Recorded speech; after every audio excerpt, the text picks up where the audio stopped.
The holidays are coming, and in my humble opinion, the best gift you can give is adventure. Today we're talking about the gear that makes the best gifts for ourselves, for family and partners, or even for that one friend who wants to try backpacking or cross-country skiing. If you're planning on buying outdoor gear for your loved ones, you want to get it right. As any adventurer knows, quality gear can make a big difference, whether you're camping in the wild, hitting the slopes, or going for a run in your neighborhood. Today we're talking with REI Expert Advice Gear Tester Emily Pennington about which outdoor equipment is actually worth your investment. I'm Shelby Stanger, and this is Wild Ideas Worth Living, an REI Co-op Studios production presented by Capital One and the REI Co-op MasterCard. You might remember Emily Pennington from a previous Wild Ideas episode where she talked about the year she spent traveling to every single U.S. national park. In her work as a gear tester, Emily has evaluated and reviewed a lot of equipment for Outdoor Gear Lab, CNN Underscored, and currently REI. Emily is all about finding that sweet spot between gear that's lightweight, durable, and practical. So whether you're shopping for someone else or for yourself, Emily has advice to help you dodge the duds and find the best gear for your adventures. Emily Pennington, welcome back to Wild Ideas Worth Living. It's been a while. When we last spoke, you'd just written your book, Feral, which is fabulous, and you moved to Boulder. So what's been up since then? And just catch us up for people who don't know who you are. What was Feral about, and why'd you move to Boulder? What's going on? Yeah, I'm stoked to be here. I'm probably, most known for my work with the national parks. I work as a journalist and a writer specializing in the national parks. I've been to every U.S. national park, and that's what my book Feral is about. And last time we spoke, I was in Los Angeles, and I was not stoked on where I lived. And so I was like, you know what? I'm going to pack up my van and move across the country. So I went for the literally greener pastures of Boulder, Colorado. I can see the Flatirons out my window right now, and I'm so happy here. I feel like as far as wild ideas go, Shelby, I feel like this will be right up your alley. But I started dating someone who's like an amazing guitarist, and I was like, you know what? I'm in my late 30s. I'm just gonna start a rock band and learn guitar. Well done. So I'm in this band now. I still write, but when I'm not writing and hunched over my laptop, I'm in this folk rock band called Trouble's Braids, which is super exciting. So we're just, running around, having fun on the side. I love that. I love that you had this wild idea to just move across the country in your van. And then you actually moved to a great place to discuss what we're talking about today, which is gear. Boulder is probably one of the best places to test outdoor gear because you have everything right in your backyard there. Yeah, absolutely. And honestly, that's another consideration that I had when I was moving here because I wanted the 300 plus days of sunshine that you get in Los Angeles, but I also wanted to be able to just walk out my door to a trail or bike ride or, drive 40 minutes and go skiing somewhere in the Rocky Mountains that is amazing and has incredible views like Eldora. So it has been, I had a suspicion that it would be a boon to my writing career because so many of my editors and friends and colleagues are here or in Denver. And it's an awesome place to test gear because there's a creek running right through downtown. So water shoes, hiking, the Flatirons are right here. There's rock climbing. It's amazing. How fun. So I want to, since this episode's about gear, this is a wild idea of a podcast. So if you're listening, we've never done a podcast like this, but I'm a gear nerd. So I'm just curious how you got into gear testing. Yeah, I jumped onto the gear team at REI way back in 2019, and I was testing things like hiking socks or coordinating literally dozens of testers for day backpacks. So I've been doing it for a long time, and it's very multi-layered, which I love. I'm curious, when you test gear now that you write about, there's so much to take into consideration. The people who make these, they're some of them, I know the guy at Outdoor Research is an astrophysicist or an engineer. He started his company because he was at a trip where someone got frostbite and he really wanted to, create gear that worked. Yeah. I think that one of the cool things about the brand side of gear companies is that you have these people who, maybe could have made twice what they're making at a gear company being a literal textile engineer or, a mechanical engineer, depending on what kind of gear they're making. But instead, they're these passionate outdoor adventurers who really do care about the experience that other people have in the wilderness. And to your point, I have done a fair amount of testing name brand gear against something on Amazon with like 3,000 reviews. And pretty much 100% of the time, in addition to the Amazon gear not having a reliable warranty, a lot of gear at REI, for example, it's literally designed to last for at least, 5-10 years. A lot of it comes with a built-in guarantee. But in addition to that, they are truly using these higher tech fabrics that if you take care of them, they end up being things that you will form almost like an emotional connection with because it's part of your outdoor story and your outdoor experience for years. I want to start with camping. What's your must-haves when it comes to gear? I feel like you gotta have a good shelter. I'm a sucker for either the really ultralight big Agnes tents, like the Copper Spur. I'm obsessed with that tent. When I first started backpacking, I wanted to save a little more money though, and I got the ultralight REI. I think it was like a quarter dome or a half dome tent. Those are great. You need a really good shelter. And you want to actually use your rainfly, which is something I found out the hard way one night. Yeah, you don't. I mean, it sounds cute to have your rainfly off so that you see the stars. But one time I was camping pretty close to the ocean in Big Sur. Yeah. That's exactly what happened. I had no idea. The morning dew near the ocean is extreme. And so I woke up and I was like, why is my sleeping bag wet? It didn't rain.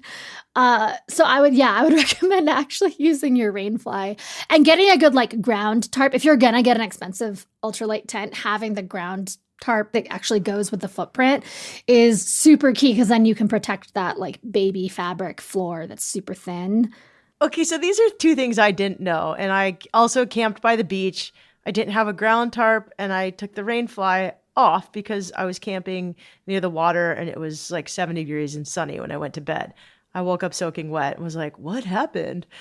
I also feel like I really value my sleep and I will always pack a sleeping bag that is at least 10 degrees warmer than the forecasted low temperature because like there's nothing worse than being up at 3 a.m. shivering because it's 28 degrees and you're in like a 25-degree sleeping bag and you have all your layers on inside your sleeping bag and you're just trying to like make it through the night. It sucks so much. So like I think I mentioned earlier, I was actually just testing this new bag called the Xped Terra. I think it's only like $250 and it comes in like 5 different sizes. So like a big, tall dude could get a really good sleeping bag, which I think that's like such a cool accessibility story in terms of like, you don't have to spend thousands and thousands of dollars to get out and go backpacking. And I love that they're doing that. Well, I really like, I don't love sleeping in mummy sleeping bags. Like I feel claustrophobic. I get it. If you're backpacking, you got to have one, but I mostly car camp. I'm soft. I'm older now. I love those sleeping bags that just fold up like a quilt. And I'm really into like blankets. So like Rumpel makes a really good blanket. If you're cold and you don't have a warm sleeping bag, you just get one of those packable Rumpel blankets. I think REI has their own blanket. They're pretty awesome and useful. Yeah, and for car camping, you can literally throw a Rumpel blanket over your sleeping bag. Exactly. For like additional warmth. It's so cozy. You can make a little nest. This is the biggest question I get all the time. Hiking, boots, or trail runners? For me, it depends. If I'm carrying weight, like if I'm backpacking, especially if it's a longer trip and not just like an overnight, I'm a big fan of hiking boots that have a lot of stability and support because I'm getting older. My feet are kind of messed up. I want to keep doing the sports that I love. So like, I think I just got something called like the Hoka Kaha 2, and it's got this flared kind of heel that I could really feel it when I was backpacking. Like I'm the kind of person who rolls my ankles a lot, even if I'm just walking on a flat trail. And so I noticed that even with like a 35 or 40 pound backpack on, I was like, my heels were very firmly planted on the ground. And I love that for if you're doing like a more rugged trail with a lot of rocks or roots that you're stepping over. I think Salomon also makes some really burly hiking boots that are very well supported, very stabilizing for your feet if you're going to be hiking with weight on. Are you a runner? I used to be, but I was also a dancer for so much of my life that I messed up my feet quite young. I'm a big fan of like La Sportiva and Hoka trail runners and ultras as well. If you have like, I have kind of between a medium and a wide foot. Ultras are great if you like a wide trail runner. And all three of those, they make such a great variety. Like I do the super cushy, like cloud-like trail runners now that I'm older.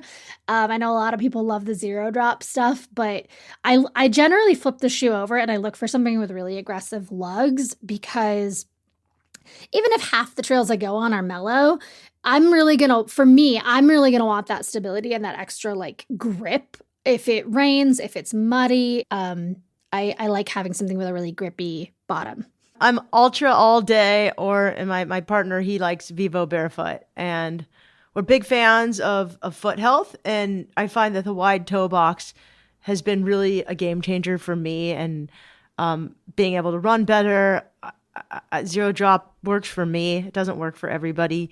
And you know, for running shoes like Brooks, Ultra, but if I go hiking, I've never been on like a 4-day or over backpacking trip.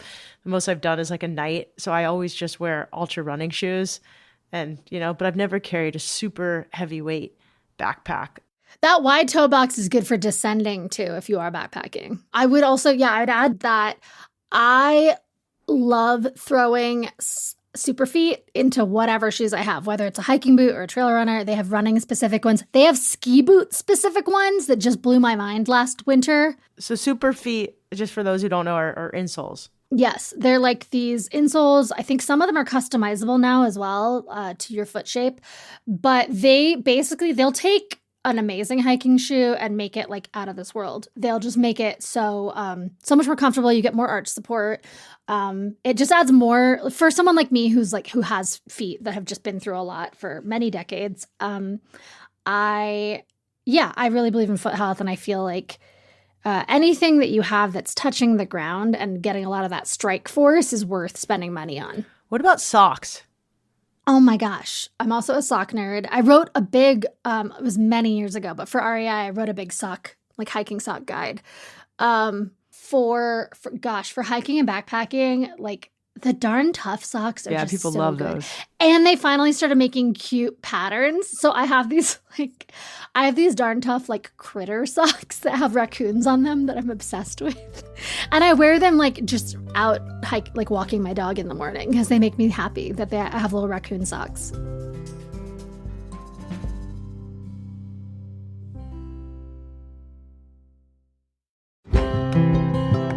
Still got holiday shopping to do? Want to turn those purchases into more fun outdoors? With card rewards earned at REI and everywhere else, the REI Co-op MasterCard turns everyday purchases into limitless possibilities. And this holiday season, that means gifts for them and rewards for you. Use your REI Co-op MasterCard to score your favorite gear, gift cards for your loved ones, and even on-sale items at REI. You'll earn 5% in card rewards on all your REI purchases and 1.5% on all purchases outside of REI. And you can redeem those card rewards as you earn them. That means keeping more cash in your pocket this holiday season. To learn more and find out if you're pre-approved, visit rei.com/MasterCard-podcast. That's rei.com/MasterCard-podcast. Terms apply.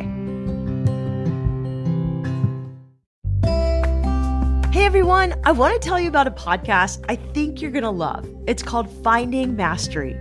Each week you'll dive into the minds of the world's greatest athletes, leaders, thinkers, and doers with past Wild Ideas guest Dr. Michael Gervais, a high-performance psychologist who's worked with Super Bowl winning NFL teams, Fortune 50 CEOs, Olympic medalists, and extreme athletes exploring the edge of human potential. Tune in as Dr. Gervais sits down with high performers like David Goggins, Brené Brown, Jimmy Chin, Lindsey Vonn, and Alex Honnold to translate their mental skills into tools you can use to unlock your potential. If you're looking for a podcast to inspire you and provide actionable takeaways to become your very best self, I recommend you check out Finding Mastery, available wherever you listen to podcasts.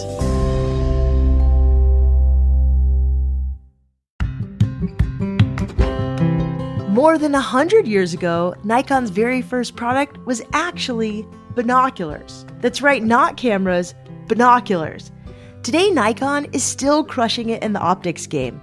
From the trails to the treetops, Nikon binoculars are built to go the distance.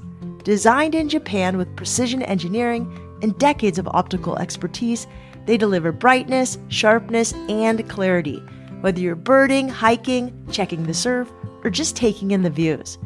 The Monarch series is rugged enough for your wildest adventures, while the Pro Staff lineup offers incredible value without compromising performance. And with one of the lowest return rates in the industry, you know these binoculars are built to last. So next time you're out chasing wild ideas, bring a pair of Nikon binoculars and see the world like never before. What are you waiting for? Head to your local REI store or rei.com and grab a pair today.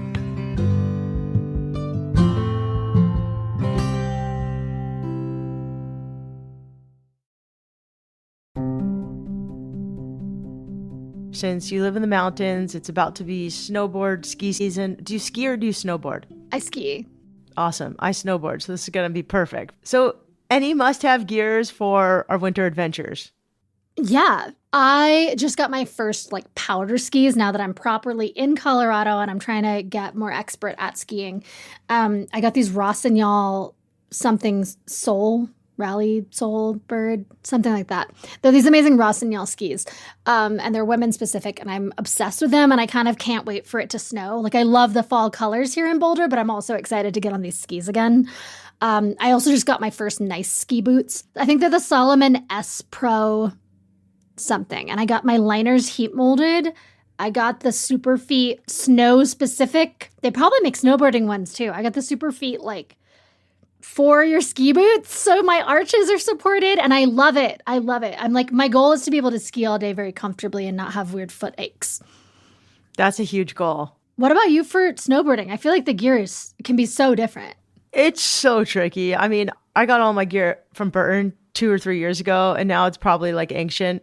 I think that's the hard thing is I'm one of those people who right now I'm going to go rent my gear from REI or from a local mountain shop wherever I go, because I only ski a couple times a year, snowboard. But for me, the biggest piece of gear for me that's been a game changer is a neck gaiter. And I know that sounds weird, but I used to never wear one, and a helmet. I'm from the days where you just wore a beanie on the mountain, and a helmet can make such a big difference. One, it's dangerous out there. It's good to protect your head, but two, they're really warm. Also good goggles. I have pterygiums in my eyes. I know it's gross, but I have surfer's eye from staring at the sun, teaching surfing. So I really need good goggles. Yeah. And good glasses. There's so many pairs of goggles out there. And glasses. I don't know. Do you have a favorite pair? I just got, so I love the Zeal goggles for skiing that have the interchangeable lenses. I also, this is another reason I'm excited for it to be ski season. I learned that there's this thing called OTG goggles, which is over the glasses goggles. I'm not a contact lens wearer because my prescription's pretty good. I can see pretty well without these on. But, like most people, my prescription is getting a little higher as I get older. And so if I wear, these are giant glasses I'm wearing right now, but if I wear my more slim, compact ones, I got these Smith OTG goggles, and you wear them over your glasses, and they're designed so that they don't fog up. They have a special nose bridge. So for glasses wearers, I'm excited because I think I'll be able to do more advanced ski stuff because I'll be able to see better. I think that would help me too. I actually wear glasses for distance, so that's really helpful and really good to know. I'm curious, is there any other underrated winter accessories that we should think about? I've heard about heated boots. I'm really curious to try them. They kind of freak me out, but heated socks, heated boots. Yeah. It sounds amazing. I had the Rossignol ones. They were actually, I would say heated boots are cooler than heated socks in my limited testing. I'm also like very ADHD though, so I forget to charge things. Or I forget to turn them on. Like unless I'm freezing, I'll forget to like click the button and turn it on when I get on the lift. So I'm like wearing these heated boots and they're like doing nothing. So that's me. That's a me issue though. I will say, yeah, they're pretty cool. If you are someone whose toes are always cold when you're doing snow sports, like it might be worth a look. In terms of just like little accessories, especially like, as we're thinking about like gifting a little bit, I really love a nerdy balaclava. Like that's what I mean. Yeah, like one of those things. It might not look cool. Like Skeeta just started making all these awesome like prints and patterns, and there's cool floral ones. I have a balaclava that matches a dog bandana from them, so my dog and I can match if we go out in the snow, which is so cute. You must look really cool matching your dog. I think I look awesome matching my dog. I know we didn't like prep you for this before, but like I really like to travel light. Oh, same. And I think it's hard today. There's certain gear that is really good to travel with that makes things easy traveling light, and there's other stuff that is challenging. And I guess there's one piece of gear right now I have in front of me, and like that's this platypus water bottle. It's like just a piece of plastic, fill it with water, and it's amazing. You can just crumble it up, fold it in your backpack. I take this hiking with me all the time, and I've reused this since 2016, so it's old, but it's lasted, and it holds over 2 liters of water, maybe 2.5. I don't know. Anyway, are there certain things that you really like when it comes to like travel gear? Absolutely. One of my favorite things that I've been using for almost 10 years now that's still going strong, it looks brand new, basically, and I use it all the time, is the Patagonia Black Hole. Oh, yeah. I have that Black Hole duffel. Yeah. The Black Hole duffel is key. Yeah. Especially, I would say the 45 liter is the one that I'm obsessed with. I tried the smaller one. It was like a little too small for me. The 45 liter, it turns into a backpack. It does have a compartment on the outside that is pretty waterproof, I believe. So you can either put shoes. And you can put your computer in it. Mm-hmm, yeah. Or your computer. Yeah, exactly. You can figure out what you want, but it's separate from your clothes. So something like dirty shoes or, a swimsuit could go in there theoretically. But there's so many pockets. It's so customizable. It's relatively weatherproof. No one's ever going to bat an eye. It's a soft bag, so I can squish it in between other bags because it's a soft-sided duffel, and it holds so much stuff. I literally went to Svalbard. Svalbard is like this amazing Arctic, tiny little archipelago with a small city. And I was there in late September, so it had just snowed. And I was there for over a week, and I just had this little carry-on duffel bag with massive, like dinner outfits, big jackets, hiking boots. I had all of it, and it magically, with my laptop, fit into this bag. So that's my favorite. So a soft bag is really key for travel. Is there anything else that, especially for traveling light, like clothes-wise, that's something that's hard to find for me? Like, how do you look cute but travel light? Yeah, I'm a huge fan right now of, like, in terms of base layers. I love the Artelect base layers, and I also love pretty much everything that Paca is doing. It's like this alpaca. Can you tell me the first brand you said? Yeah, Artelect. It's this material that's called New Yarn, which is like a thinner version of merino wool, and they make these really layerable earth tone or black base layers that I love because they're just so simple and modern that they could go under or over anything and not look like you just got off a hike. REI has a really amazing just store brand raincoat that if you get a raincoat that's in black, you can layer it over almost anything, and you could go to dinner without looking like a total dirtbag hiker. So I'm a big fan of like bringing a very simple like black or navy rain jacket with me when I travel. You brought up another area of expertise that I wanted to talk about. Material. Like a lot of the stuff I wear is synthetic and plasticky, and I don't love that. I really do love the more natural materials like wool. And I'm curious how I can find more of it, who's doing a good job with it. Yeah. So So yeah, it's so interesting the trade-off between synthetic and wool. I've seen personally by having certain base layers for about 10 years now that synthetic is definitely more durable than wool. It's not going to break down as quickly. It might be more water repellent. Obviously, like rain jackets and pants are going to be synthetic because I don't think you can have like a fully waterproof wool, like rain pant. But that being said, wool is naturally antimicrobial, which means that it's not going to get funky and stink up as quickly if you're backpacking for like a week-long trip in the summer. I really am a fan of Smart Wool's thermal, like classic thermal crew or whatever they're called. They come in a million different patterns and they rotate them every year. So those are really fun.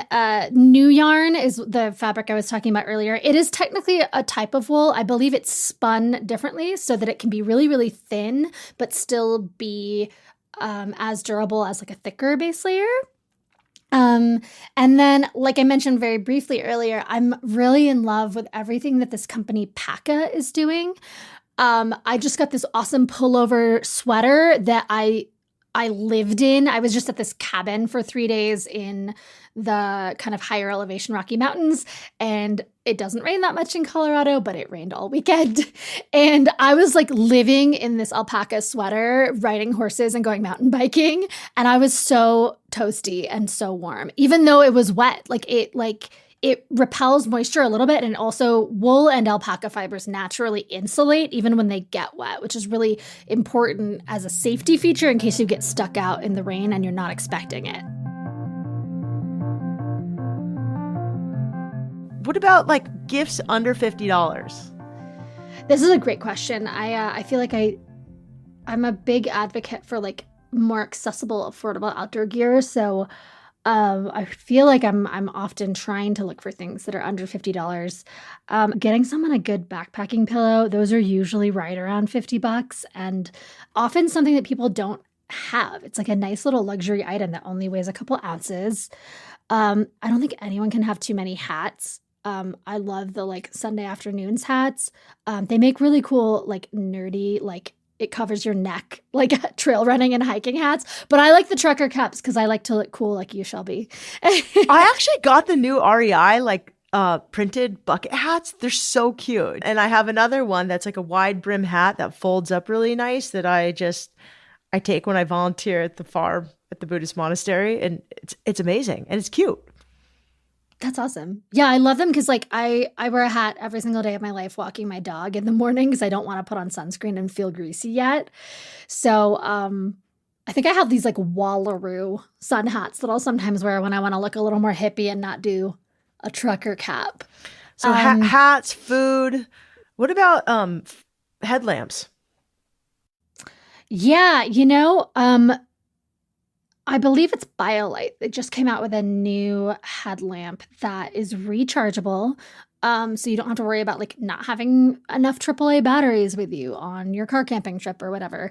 And yeah, super critical piece of gear for like if you have to go pee in the middle of the night and you don't want to stumble around in the woods, or maybe you get to your campsite kind of late and you're cooking. Like having a really good like 300 or 400 lumen at least headlamp is great. Those are often right around $50 as well. I believe also a number of different backpacking food companies. Like this is like if you want to gift something to someone you don't know very well, or maybe someone who has everything already, a backpacker or car camper will probably never have enough fun food items. And I think they make these like 3 packs where maybe it's like a breakfast, lunch, and dinner. So like they're good to go for like a little weekend warrior expedition. Fun. I like those Lumi solar powered lights. They are really cool, and they're just kids like them. I like Space Saver cubes, packable cubes from Eagle Creek. Other brands make them, but it's fun to like be a nerd and organize your gear. You reminded me of one more thing that I do love that I think is $40. The REI Flash 18 day pack. Day pack is the best day pack ever. I agree. It has a hip belt. So if you carry like a bunch of water in it, it's not going to like sag down on your shoulders. It's so thin and small. So you can put it in, if you're traveling for 2 weeks with just a carry-on, you can like squish it into your carry-on. You have a day pack. For hikes or whatever. Yeah, we take it everywhere. Yes. Oh my gosh. The 22 is also good, the 22 liter. But for under $50, the 18, I think it even has a little like ice axe or trekking pole loop. It has a cinch top so you can open and close it with mittens. Yeah, I'm obsessed with this pack. It's always coming in fun, cute prints too. Like I think they're constantly changing it. What's on your holiday wish list? Oh man. I mean, I mentioned, like, I really just want to get a good mountain bike at some point. I went mountain biking this weekend at this, like, dude ranch that I was staying at for a travel story. And they had the really nice ones with the seat dropper posts. And I was like, this is incredible. The engineering that goes into, like, a good lightweight mountain bike amazes me. That's a pretty good wish list. Sounds like a Santa wish list.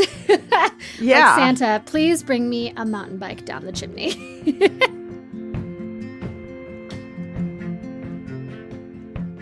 The gear we take on adventures really does matter.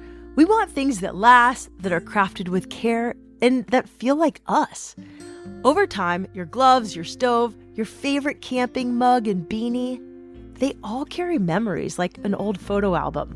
When you set up your tent or settle into your camp chair, you remember every backcountry site you've slept at and the marshmallows you've roasted sitting around the campfire. Good gear becomes part of our story. I hope this episode gives you ideas for your own wish list this holiday season, and most of all, gets you thinking about the big, wild ideas you have in store for 2026.